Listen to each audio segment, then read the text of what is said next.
बिस्मिल्लाहिर्रहमानिर्रहीम।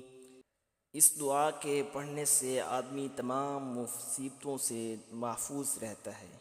आइए दुआ को समाअत कीजिए। सुब्हानल्लाहि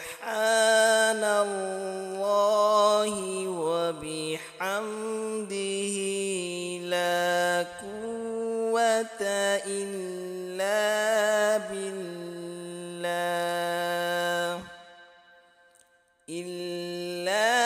बिल्लाहि मा शाअ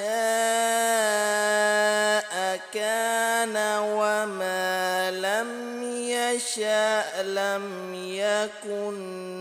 अअलम अन्नल्लाह अला कुल्लि शैइन क़दीर व अन्नल्लाह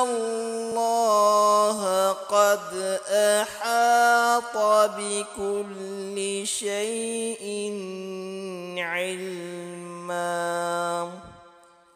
मैं अल्लाह की पाक की बयान करता हूँ।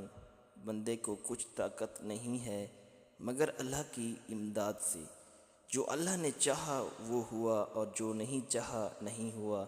मैं खूब जानता हूँ कि अल्लाह हर चीज़ पर कादिर है और वो अपने इल्म में हर चीज़ को घेरे हुए है।